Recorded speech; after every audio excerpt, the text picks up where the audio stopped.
हाँ हाँ हाँ छोड़ी मत। हाँ कर खेच खेच खेच हाँ हाँ जरा हाँ ये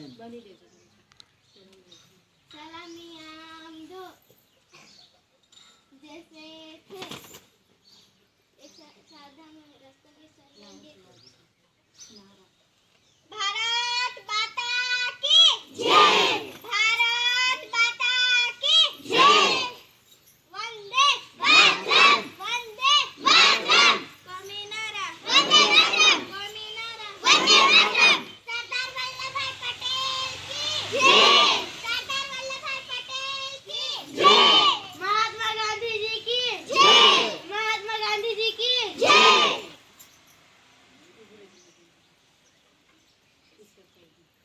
एक साथ सावधान एक साथ विश्राम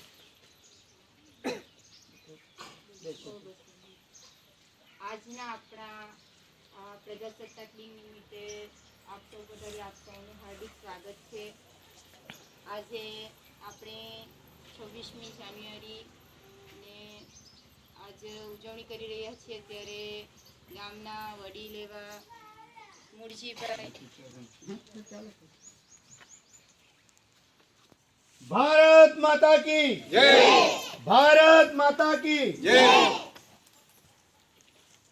70मा प्रजासत्ताक दिन 26મી જાન્યુઆરી આજે પ્રાથમિક શાળાના પટાંગણમાં ભેગા થયા છે ત્યારે 26મી જાન્યુઆરીની શુભ દિન નિમિત્તે ઉપસ્થિત ગામના પોલીસ પટેલ કારભારી શ્રી અહીં ઉપસ્થિત આપણા ગામના પ્રાથમિક શાળાના આચાર્ય શ્રી પ્રજાસત્તાક દિન 26મી જાન્યુઆરી ઉજવી રહ્યા છીએ. પાલમ ગામના વડીલો બહેનો હું આ તબક્કે એટલું કહીશ કે આપણે જે આ પ્રજાસત્તાક દિન કે સ્વતંત્ર ભારત થયો ને જે આપણે ઉજવણી કરી રહ્યા એ તો કરી રહ્યા છે, બધાને ખબર જ છે. પણ થોડીક હું આ ગામના વડીલો અને વાલી મિત્રોને એટલું જણાવીશ કે આપણું આ નાનકડું ગામ છે પણ આ જ નિશાળમાંથી આપણે ભણીને આ મોટા થયા છે. માટે હું આપ સૌને એટલી જ આગ્રહ વિનંતી કરીશ કે આપણા નાના બાળકો આ સ્કૂલમાંથી ભણીને જ્યારે મોટા થશે અને શિક્ષણ લેશે, અહીંથી નાનપણથી શિક્ષણ લઈને જે આગળ ભણશે અને આગળ ભણશે ત્યારે એ લોકોને એટલું તો યાદ રહેશે કે હું પણ વિધાતા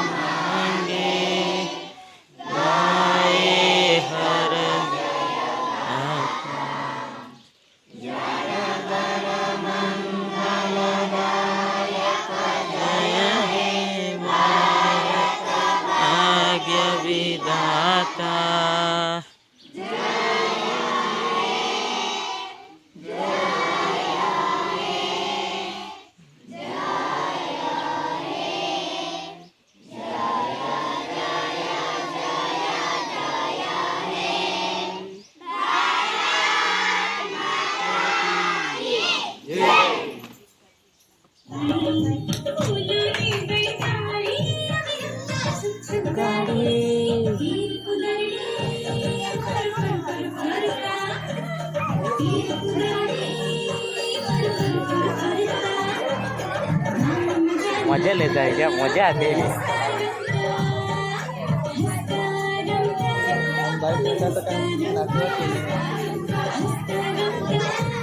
ये पोजिंग थी पोजिंग ये जाके लगते हैं ऐसा दो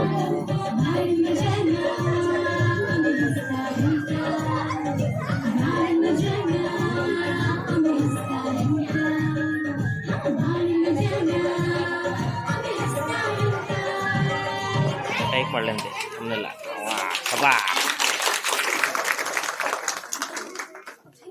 આભાર બાળકોનો ખૂબ જ સરસ ગીત રજૂ કર્યું. એમણે પોતાના નાના નાના આ ભૂલકાઓએ પોતાની વાત ગીત દ્વારા રજૂ કરી છે. તેમને કેવી તો ગમે છે પરંતુ તેઓ પણ એ લોકો લેખન કરવા માંગે છે. ખૂબ સરસ. હવે જિલ્લાનું પ્રતિનિધિત્વ કરી ચૂકેલી વાર્તા સ્પર્ધામાં જિલ્લા સુધી જઈ આવેલી દીકરી વેદાંશીબેન ધીરજભાઈ ગાવિત આપણને સરસ મજાની વાર્તા કહેશે, એ આપણે સાંભળીશું.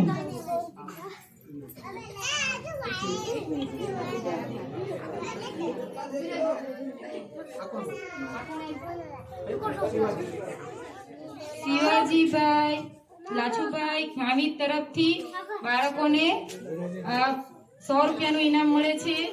તાળીઓથી વધાવી લઈએ. આજુ હાથ લાઈનમાં હોત સોલી કે ના કરું ભરાજી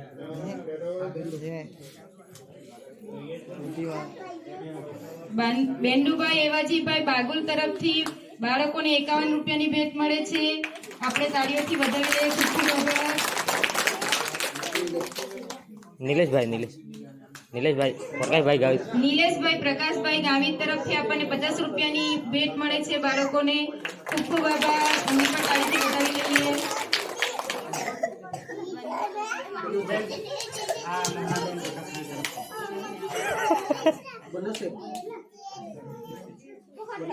બનસિયાભાઈ આપણા ગામના વડીલ તરફથી આપણને 20 રૂપિયાની ભેટ મળે છે બાળકોને. ખૂબ ખૂબ આભાર.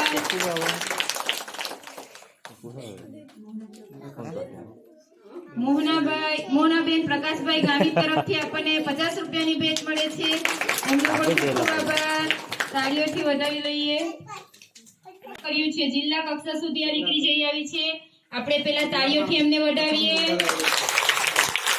હવે આપણે વાર્તા સાંભળીએ. નમસ્કાર પ્રિય ગુરુજનો અને વહાલા મારા વિદ્યાર્થી મિત્રો. મારું નામ ગામિત વિલાસબેન ધીરજભાઈ. હું પહેલા ધોરણમાં ભણું છું. મારી શાળાનું નામ પ્રાથમિક ગુજરાતી શાળા ધુરચોડ. આજે હું તમને શ્રી ગીજુભાઈ બંધેકા જેવો બોછાડીમાં તરીકે ઓળખવામાં આવે છે તેમના દ્વારા લખાયેલી એક સરસ મજાની વાર્તા કહીશ. મારી વાર્તાનું નામ છે કાવ્યાની ઝાંઝરી. એક છોકરી હતી, તેનું નામ કાવ્યા. ઘણી રટખટ અને ચંચળ, બસ આખો દિવસ ફાર ફાર કરતી ને ગીતો ગાયા કરતી.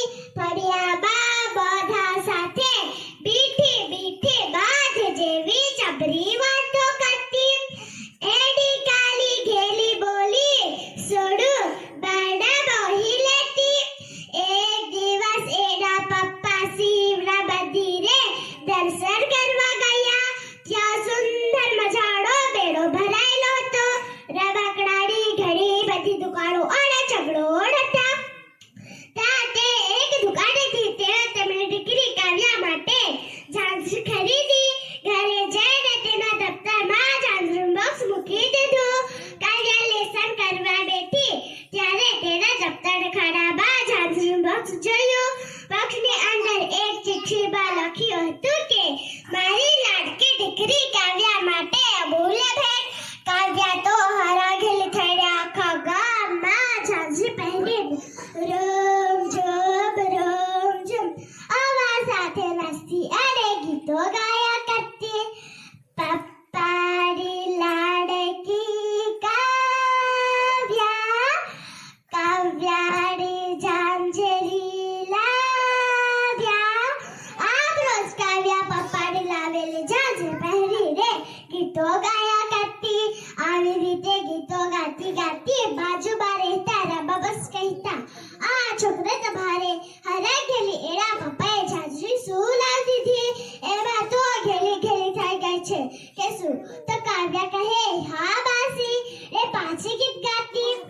પપ્પાની લાડકી કાવ્યા, કાવ્યાની ઝાંઝરી લાવ્યા. એક દિવસ કાવ્યા બગીચામાં ફરવા ગઈ હતી. ત્યાં તે બાળપણો સાથે સરદા ઘૂઘડીના પતરાબી રમતા રમતા ઝાંઝરી ક્યાં ખોવાઈ ગઈ. ખોવાયાની જાણ થતા તે આમ તેમ જોઈ ઝાંઝરી શોધતી હતી, પણ ઝાંઝરી તો મળી જ નહીં. એણે આંખોમાંથી ટોપ ટોપ આંસુડા વહેવા લાગ્યા. છેવટે નિરાશ થયેલી કાવ્યા ઘરે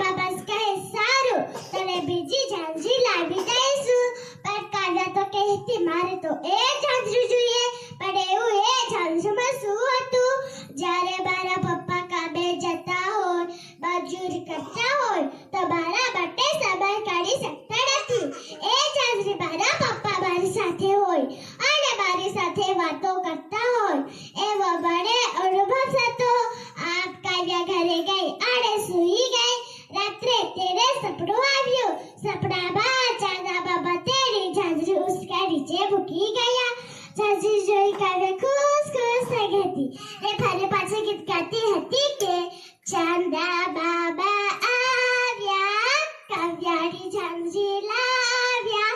આમ આપણે પણ આપણા માતા પિતા એ આપેલ ભેટ અને શીખની કદર કરવી જોઈએ અને તેની સચો જોઈએ. અસ્તુ જાહેર. ખૂબ જ સરસ વેદાંશીબેને આપણને સરસ મજાની વાર્તા કીધી. વાર્તામાં આપણે સાંભળ્યું કે બાળકો પણ પોતાના માતા પિતા જે કામ કરે છે એની કદર કરે છે. એ લોકો પણ માતા પિતા દ્વારા જે સંસ્કાર અપાય છે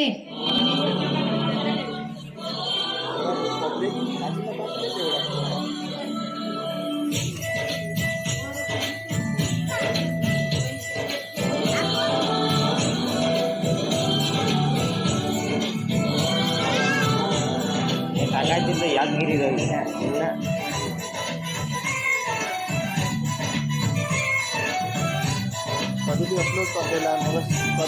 અહીંયા આજ પાડી જ ગયું માહિતી